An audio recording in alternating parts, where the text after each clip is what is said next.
how's it going, guys? Happy New Year. Happy New Year. Today we decided to bring a bit of a recap video for you. So there have been a bunch of new releases to come out this year. We saw quite a few of them. And I saw 34, and yeah. How many have you seen? Also 34 at the time of this viewing. And we're on the recording date, it's currently the 28th. Yes. So, and we're still like in the process of like seeing some, I'm in the middle of Saltburn right now. I just started Maestro yesterday. We're actually, after recording this, we're about to go see The Color Purple. Yeah. So we're not completely done, but we figured that since we have the time, we're going to give a little recap of some of the best, worst, most disappointing, some of the surprising new releases of 2023. So, yeah. What are the categories that we have? So the ones that we're going to talk about the biggest surprise of the year, disappointment of the year, the most overrated movie and most underrated movie. Yes. And then the best movie and the worst movie. So let's start us off with Ethan. What was your biggest surprise of the year? The biggest surprise of the year, I would say, I'm probably. scrolling through my letterbox. I'm just trying to see. I'm going off from memory right now. I'm probably Linoleum. Yeah. Because I've heard literally nobody talk about it. Yeah. Absolutely nothing. Is it still on Hulu? I think we watched it on Hulu. Yeah. If you have a chance to check it out, it's fantastic. It's so crazy. I think I have it ranked as number 9 right now for me of the year. Jim Gaffigan's in it. And when Yeah. you watch it, thinking it was going to be like a goofy little Jim Gaffigan thing. Yeah. It's not really funny. Not really. It's in a dramatic... It's very existential. Yeah, it's fantastic. It's crazy. Though. It's that was a really good movie. I wasn't expecting... Yeah. a There's lot from it.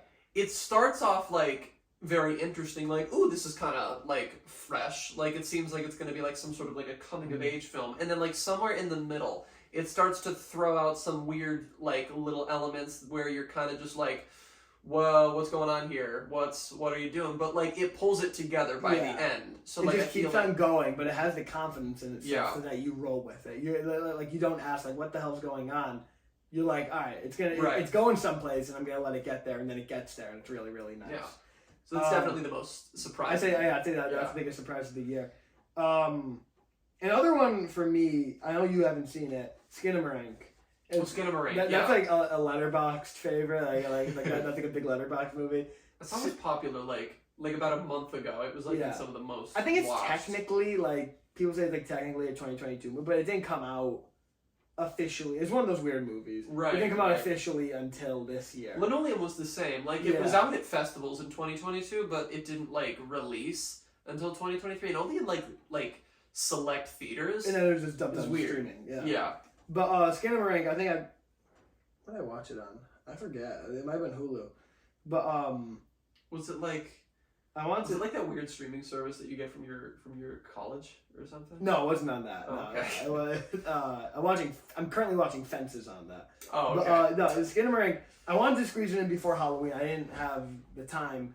So I watched it in November and while I was decorating for Christmas and everything like that. And it's a really messed up movie. There's no plot to it. It's super low budget. Half the movie is just shots of a wall, literally straight up. But it still manages to just scare the pants off of you. You said there's only one or two big scares. Yeah, and they really get you, and then you're mad at yourself. Why did I get scared of that? Right, it's so stupid. But no, it was a lot of fun. It's good new horror. Yeah, so that was a big surprise for me. Alrighty. So what's our next one? Let's look at the flip side of the surprise. Let's look at the biggest disappointment. The movie that we had the highest aspirations for, and that didn't live up to it. I know what I'm thinking of. Yeah, I think we might have the same one. Yeah, Ant-Man and the Wasp. Yeah. Quantumania. That was the movie I attribute. So, it's not bad. It's not good. No, not at all. It's not good. If you know me, I'm a huge Marvel fan. Yeah, me as well. And we were going in with such high hopes for this one. Because the MCU's been it's falling off for the year. People have said that since Disney Plus came out. Really since Loki season 1 ended. People are the MCU's dead now.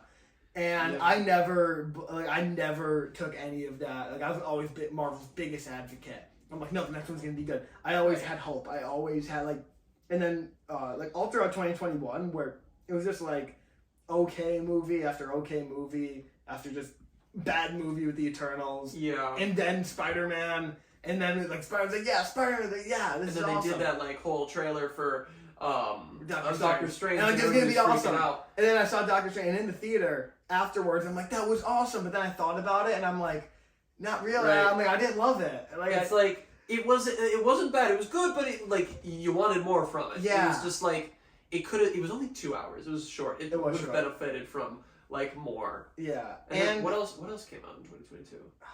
I'm like blanking. I'm blanking too. Oh, Thor. Yeah, a lot of people hated Thor. I didn't hate it. I like Thor. And then what came out at the end of the year? There was something after it. Black Panther. And that was okay. Yeah. It was okay. But like, I went into every single one, including Ant-Man, being like, all right, it's good. It's gonna be good. It's gonna be good. Because it was setting up Kang. It's like Phase 4. That giant convoluted mess is over. It's a new slate. It's gonna be good. It's gonna be like the trailer looked good. But I felt it. Like during the movie, I felt myself losing hope, and that's not good. You don't want that when you watch a movie. No, no, not at all. But like I felt myself. That's the movie that killed my Marvel optimism. Yeah, and like that. Yeah, like that just killed me. Like I was able to see like there's so much green screen in this, and everything is just copy the animation was so half baked. Yeah, like everything is just and even like under like half baked. Some of it just looked kind of gross.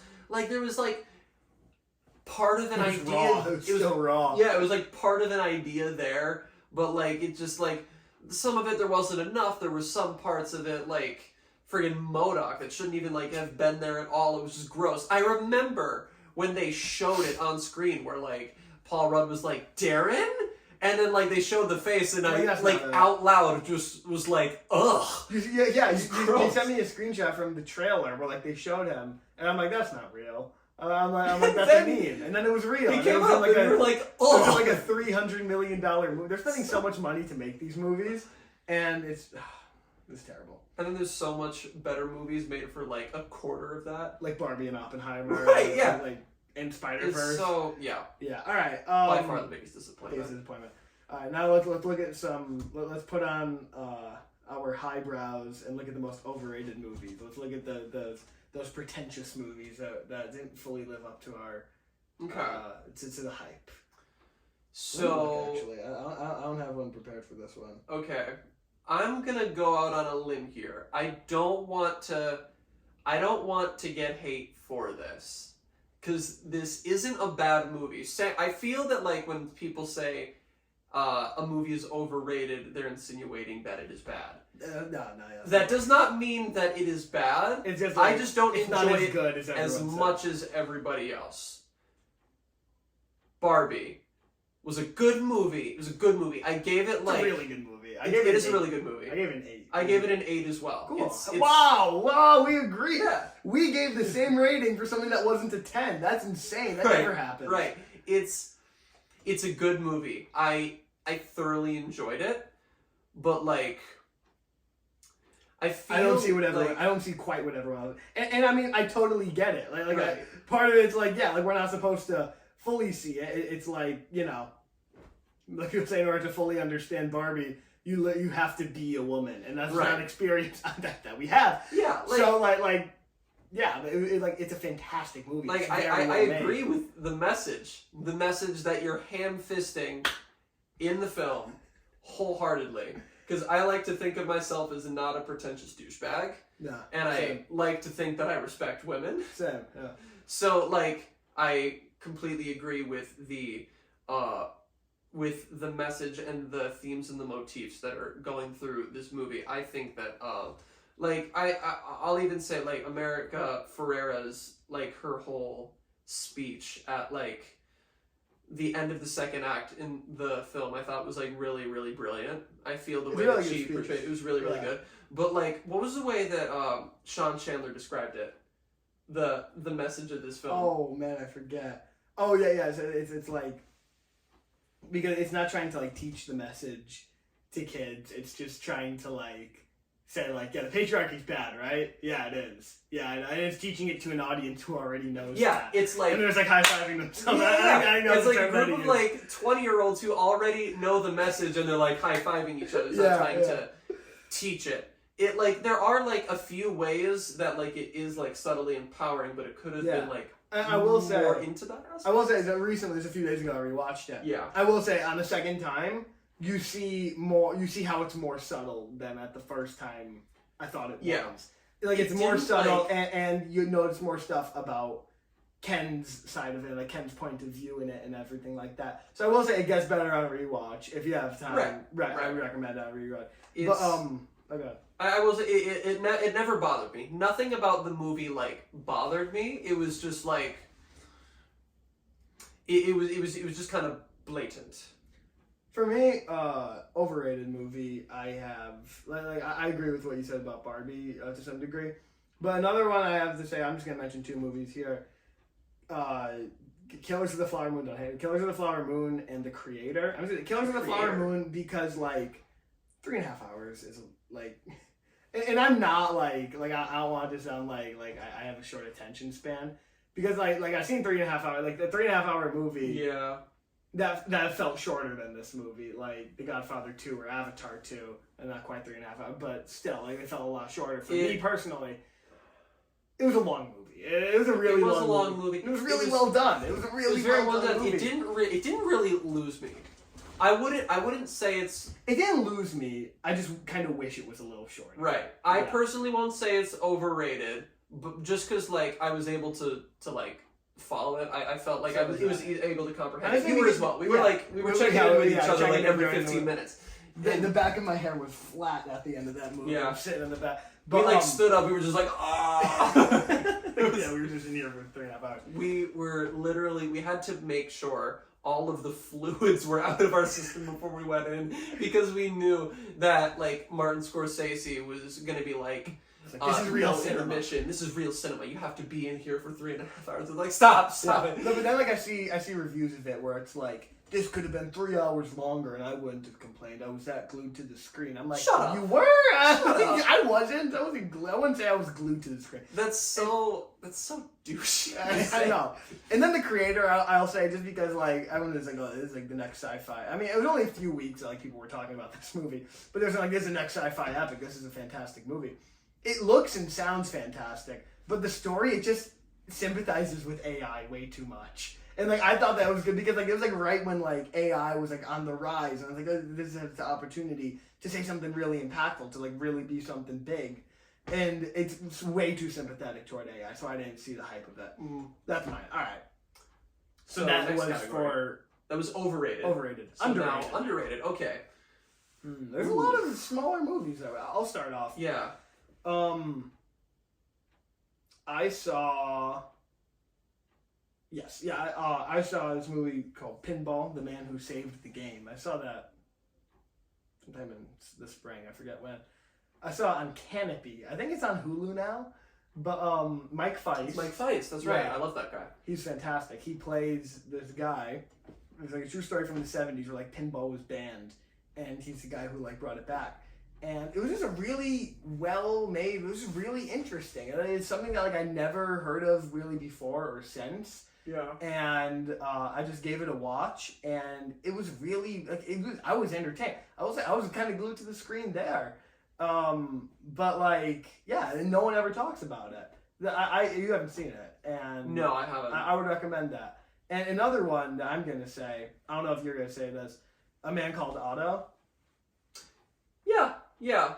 I feel like nobody ever really talks about that. It was a very heartwarming, beautiful movie. Yeah. It was a January movie, so it got buried because it came out in January. Yeah. It was great. It's very rare that I'll ever cry in a movie.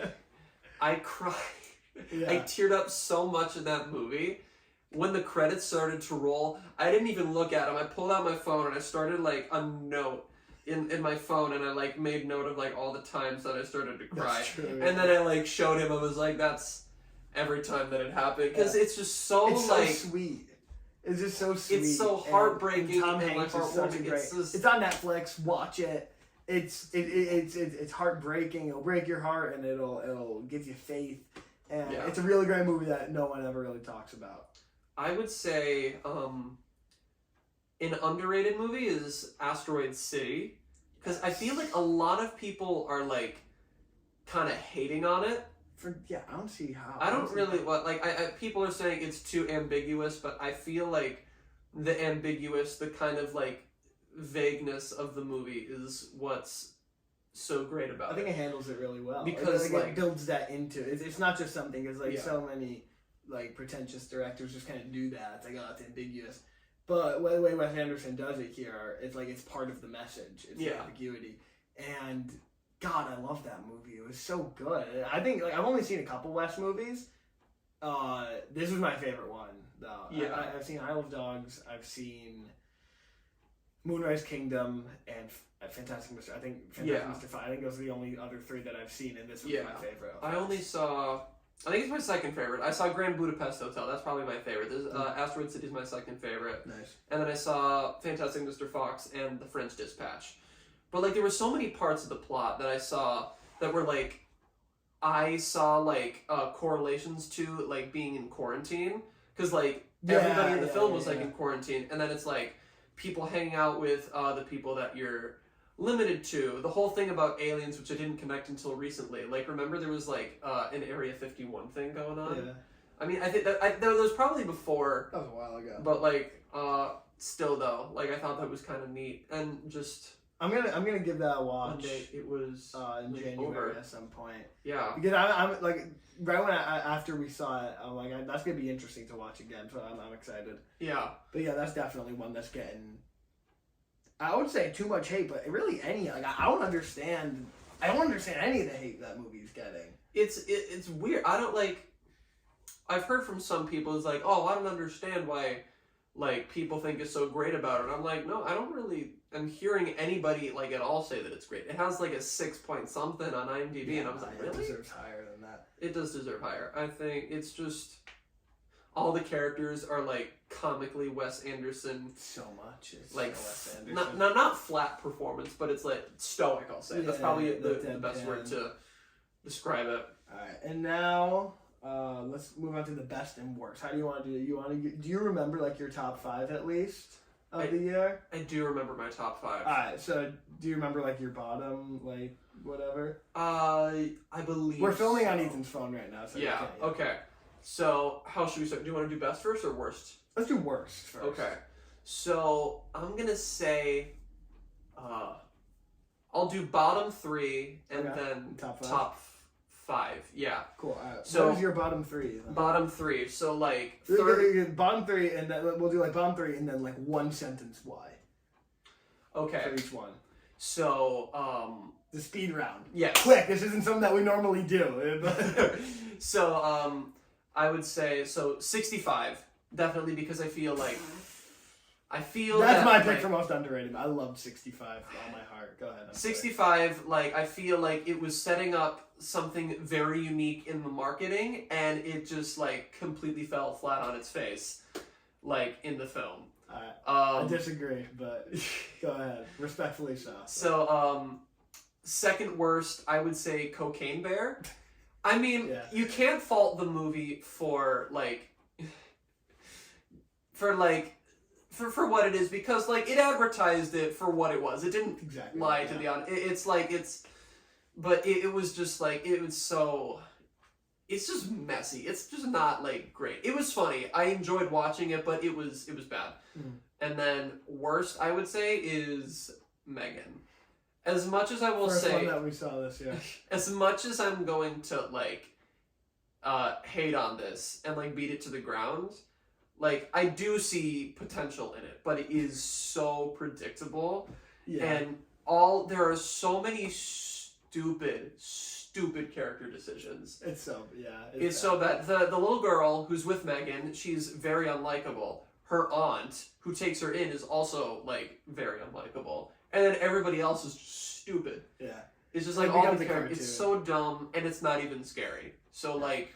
Alright, so for my bottom 3, Megan and Cocaine Bear are actually my bottom 4 and 5. Okay. Because like for me, there were movies that I've seen that filled me with a void this year, and Megan and Cocaine Bear weren't though, because like yeah they're really bad, but I was still smiling and I was still interested and entertained by them. These bottom three, not so much. So number 3, I have Haunted Mansion, which I love scary movies. I love like scary things, and this movie just needed. You said the bad after much more time in the oven. It just needed. It's very hot. It was just so corporate agenda. You just saw much in it. There was no love and no passion and nothing that you could hold on to in the movie. That's very low on the list for me. Yeah. Not in the bottom, because like I will say something that I was able to hang on to. I loved the character interactions between like all the actors, because they did get a lot of big names. That's like true. Owen Wilson, Danny DeVito, Rosario Dawson, Jamie Lee Curtis.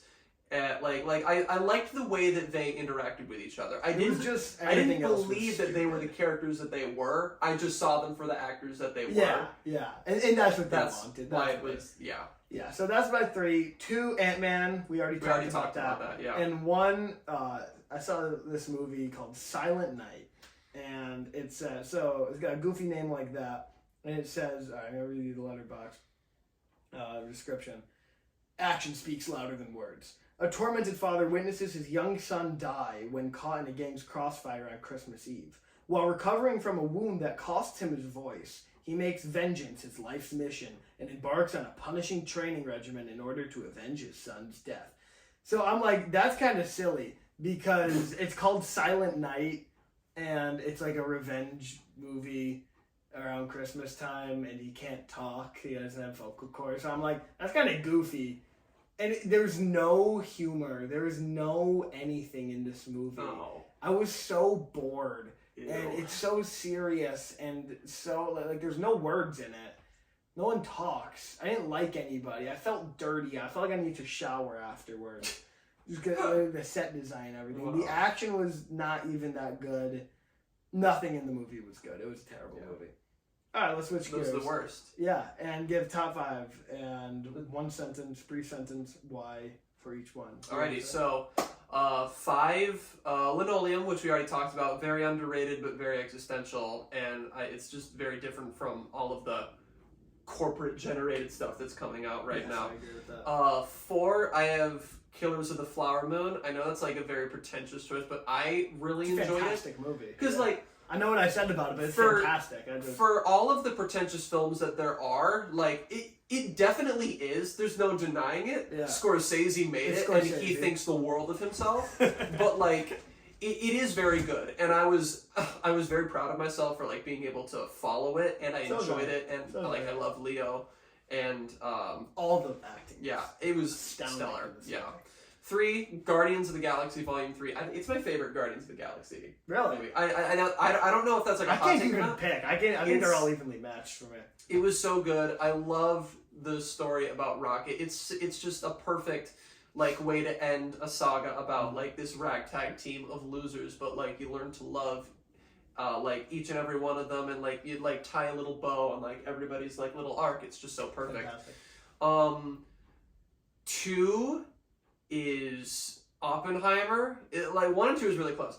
I love Oppenheimer so much, and some people I would say like oh, it's not what I was expecting it to be. I feel like people like when they hear Oppenheimer, they're like thinking of like, the Manhattan Project. It's going to be like about all the bombings, and it is kind of, but like the main focus is the man, and it does like get to a point where like it is like him in like court hearings with all the communist like scandal and everything, and like it's like long after like the explosion of the atomic bomb. But I think it's such a brilliant character study, and I appreciated it even more the second time that I watched it. I have to watch it a second time. And number 1, Spider-Man Across the Spider-Verse is just like a great sequel. It's just everything a good sequel should be. It like took new risks. It's a great animation style. It's darker than the original. So dark. Yeah. That's something that sequels need to do. They need to be darker than the original. That's how you make a Learn from Empire Strikes Back. And Dark Knight. And like it ended on a cliffhanger. It was great. What more do you want? Yeah. My 5 is The Holdovers. So much heart, so much I love The Holdovers. warmth in that movie. It's funny, it's Christmas, you got that small scale that you don't really get from a lot of movies. And especially nowadays, it's got that good heart. I love And it's so funny too. So funny. Paul Giamatti's the best. 4, Guardians of the Galaxy. Love that movie. Love the ending. The ending makes me tear up. I've seen the movie twice. I saw the ending like 3 times. Makes me tear up every time. 3, Asteroid City. Loved how unique it was. I loved the risks that it took. The weird way that the story was told and layered. I loved it. My 2 is Spider-Man Across the Spider-Verse. Ooh. Everything that you said is great. And I think that's objectively the best movie I've seen, but my number 1 will always have this place in my heart. Nothing's going to beat this for me for this year is the Mario movie. It's not the best movie for the year. But that's kind of why I like it, because it didn't need to be. Because it was everything. Like, I grew up with Mario since I was, like, my entire life. Like, I've loved every Mario. Me and my brothers have loved every single Mario game, and we had the toys, and we had everything in every single game. And just watching this movie was a dream come true. And like, that's what this movie needed. I was so nervous when they released the casting. But then the trailer came out, and I'm like, okay, this looks pretty good. And then there's more and more trailer. Like, all right, I think they won me over. And then they saw the movie, and they packed everything. And then the closing credits, when Dusty Garden Galaxy, then that music comes in, I tear up. And I remember being in the theater, and I audibly... You're like, Dusty Garden Galaxy! I think I yelped in the theater. I was like, oh! And it's so good. Like, we saw it there was the 2 of us, a couple of our other friends, and my brother. It was like Cam, Lucas, and your brother, My brother we saw it with. And there was like, because me and my brother, Cam and Lucas grew up with Mario games. You didn't really. I didn't, no. But I still appreciated it. Yeah. It's pretty high on my list. I think it's like, it's somewhere near 10. I know that sounds kind of low, but like, I don't know. Like, a top 10. The first, like the first like 15 on my list of currently like 34 is like perfect or near perfect. And like, for not having grown up with Mario, I've played it like here and there with you or like in like friend groups. It's still like, I was able to appreciate stuff in it. Yeah. So like, that's the mark of a good movie. Like how good, but like it was so funny peripherally of like everyone who was there with like 4 Mario fanatics who were there. You just see like hands pointing at the screen. Like everyone's like, "Oh, look at that! Oh, look, there's an ice flower! Oh my God, a mini mushroom! Oh my God, look at that! Did you hear that music? That's from Mario Bros. 3." Like all this stuff like that, and like that movie just brought me so much joy. And that's my number 1. Yeah. Yeah. So so we just wanted to do a little quick year in review. I think we hit all the bases. Yeah, I think so. The Color Purple we're going to see tonight. Maybe that'll top all of our charts. Who's to say? I like musicals. I don't know anything about this story. I don't either. I know Spielberg. I never saw his version. I never read the book. I never saw the play on Broadway. I never listened to the music. But it's probably going to be good. I never read the description for it on IMDb, but I'm excited for it. Yeah. So, we'll talk to you in the new year. Until then, what are you, bros? We want to talk to you about stuff.